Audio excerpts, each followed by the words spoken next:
In 1996, three girls in Brazil took a shortcut through an empty lot after a storm. Then they stopped. Something was crouched by a wall, small body, brown oily looking skin, red eyes, three weird bumps on its head. It was not chasing them. It was not even standing. It looked like it was hurt. One of the girls ran home and told her mom. I saw the devil. And this is where the story takes a dark turn. Because after that, people did not just talk about three girls seeing something weird. They talked about firefighters, military trucks, a hospital, a dead officer, and a real military investigation that was hundreds of pages long. So either this town had one of the wildest misunderstandings ever, or something ended up in Varginha, Brazil, and somebody tried to clean it up. This is Punxx Boy Files, and this is the Varginha UFO incident. Varginha wasn't known as some scary UFO town before this. It was a normal city in Brazil, normal streets, normal families, people going to work, kids walking home. Nothing about it was supposed to be an internet rabbit hole. But on January 20th, 1996, that changed. The weather was bad. There was rain. The sky was dark. The town had that weird gray feeling where everything looks quiet, but not peaceful in a way. And that afternoon, three young women were walking through a neighborhood called Jarman Andre. Their names were Lillian, Valkyrie, and Katie. They were not ghost hunters. They were not trying to become famous. They were not making a YouTube video or trying to start a rumor. They were just walking home. And that is what makes this story hit harder. Because the scariest stories are not always the ones where somebody goes looking for something. Sometimes it's just a normal day, and then something finds you. The girls said they saw something crouched near a wall. Not standing tall like some movie alien, not running at them, just crouched there in the mud. The way they described it is what made people remember this case. They said it had a small body, its skin looked brown and oily, its eyes were red, and on its head, there were these three strange bumps. Some people describe the face as almost heart-shaped, but the detail that always gets me is this. They said it looked weak, like if it was sick, or too scared to go out. That changes the whole feeling of the story. Because when people tell alien stories, it is usually a spaceship, a bright light, some creature walking around like it owns the place. This was different. This thing was low on the ground, in the mud, hiding behind a wall. The girls panicked and ran. And when one of them got home, she said the line that turned into a legend. I saw the devil. She didn't say, I saw an alien, or I saw an animal. She said, the devil.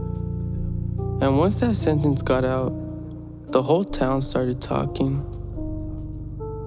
Now normally, this is where a story like this gets shut down. People say they were scared, or it was raining, or they probably saw an animal and confused it.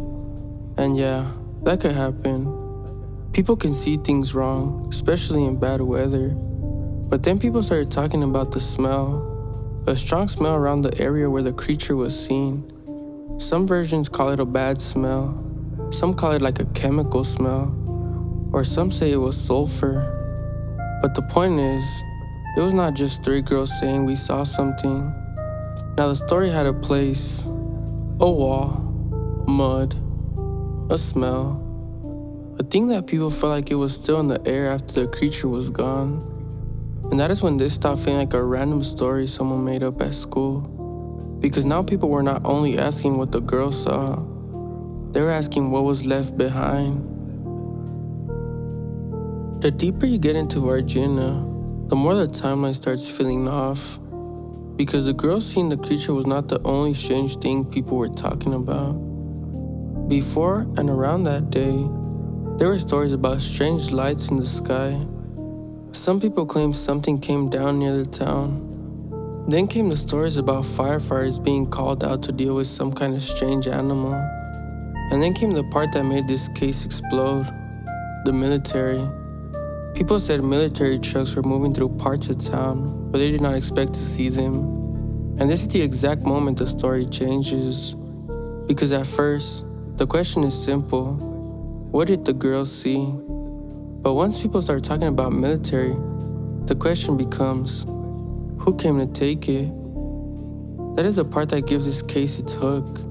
A weird creature is scary, but a weird creature, then firefighters, then military trucks, then silence. That is the kind of thing the internet never lets go of. And I am not saying every rumor is true, but I am saying this. If this was nothing, why did it turn into something so big that people are still arguing about it almost 30 years later? This is where the Varginha case gets harder to brush off, because there's official paperwork tied to it.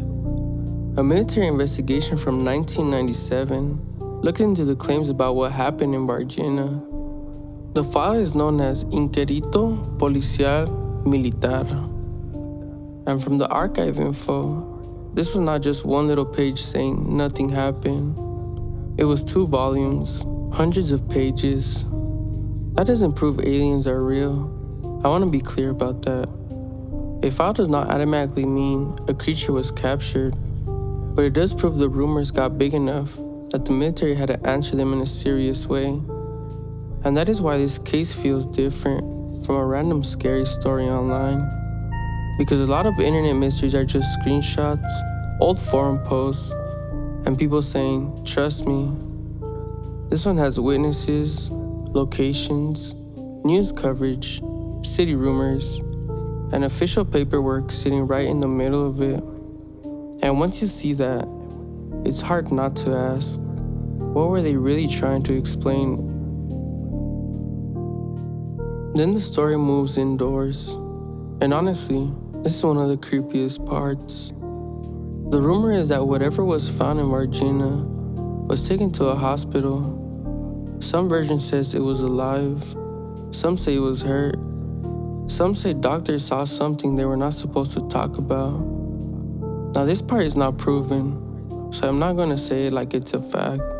But as a claim, it's a pretty wild claim. Because think about that for a second. You're in a hospital, a place for normal emergencies, broken bones, fevers, car accidents, real people that need help. And then suddenly, there are whispers about military guards, closed doors, and something inside there that does not look human. That is the part that makes this case feel like a movie.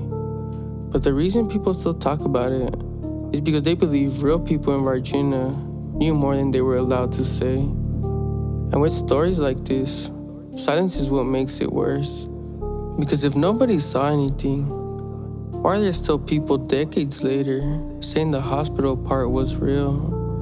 Why do people keep coming back to the same building, that same rumor, that same question? What was taken inside? Then there's this officer. His name is Marco Cheres. This is the part where the story gets dark, so I want to say this carefully. A real person died. A real family lost somebody. The alien connection is a claim. It is not proven. But in Varginha's story, people have long connected him to the case. The claim is that he was involved in handling or capturing one of the creatures. Not long after, he got very sick and died from a serious infection. Again, that does not prove he touched an alien, but you can see why the detail made people stop and pay attention. Because if the official story is just 3 girls saw the wrong person in the rain, then why does this case keep picking up the darker pieces around it? The girls, the smell, the firefighters, the military, the hospital, the officer. One weird detail can be a rumor. 2 weird details can be bad timing. But when every part of the story has another strange piece connected to it, people start wondering if the simple answer is just too simple. Now we have to talk about the official explanation. Because the official story is not aliens. The official explanation says the girls likely saw a local man known as Murinho. He was known in the area, and people said he was sometimes crouched near walls. So according to that side of the story, the girls saw him during bad weather, got scared, and their minds filled in the rest. And to be fair, that is not impossible. People can get scared and misread what they see. A storm can mess with shadows. A quick moment can turn into a huge memory. And once a whole town starts talking, rumors can grow fast. But here's the problem. The witnesses did not accept the answer. They said they know who Murinho was. They said this was not him. One of the strongest lines tied to this part of the story is, without a doubt, it wasn't him. That line matters because it is not some random internet comment. It is the whole fight inside this case in one sentence. The official side says it was a misunderstanding. The witnesses say no. They say they saw something, and that is why the case never fully dies. Because if the people were still rejecting the answer decades later, that'll just mean the internet will just keep digging for it. Today, Varginha is not just a city where a UFO story happened. The story became part of the city. There are alien statues. There is UFO tourism. There are places and signs that lean fully into the ET story. And skeptics will say, see, it is all for tourism now. And maybe part of it is. Cities use a legend all the time. If a story brings people in, of course the city is going to use it. But believers look at it the opposite way. They say the town keeps the story alive because people there knew something happened. And that is what makes Varginha so interesting. It is not just a UFO sighting. It is a town stuck between two versions of itself. One version says, this was a mistake in the rain. The other says, no, something came here. And 30 years later, people are still picking a side. That is why the story is perfect for the internet. It has just enough official explanation to sound reasonable, but it is also just enough weird details to make that explanation feel incomplete. And that is the worst kind of mystery. The kind where you almost have an answer, but not enough to feel done. So what actually happened in Varginha? Maybe 3 girls saw a man in the rain, panicked, and the story got bigger than anybody expected. Maybe the military follows exactly what the officials say it is, a way to answer rumors that got out of control. Maybe the hospital story grew over time because people wanted the case to feel bigger. That is possible, but maybe not. Maybe on January 20th, 1996, something ended up in a lot. Maybe the girls saw it before anyone could move it. Maybe the firefighters and the military stories exist because something really did need to be taken away. And maybe the reason this case still feels wrong is because the clean answer does not always clean up the whole mess. I don't know what those girls saw by the wall, but I know this. Most simple misunderstandings do not turn into hundreds of pages of military paperwork. Most rumors do not stay alive for 30 years. And most people do not run home from an empty lot saying they saw the devil. This is Punxx Boy Files. I'll see you in the next one.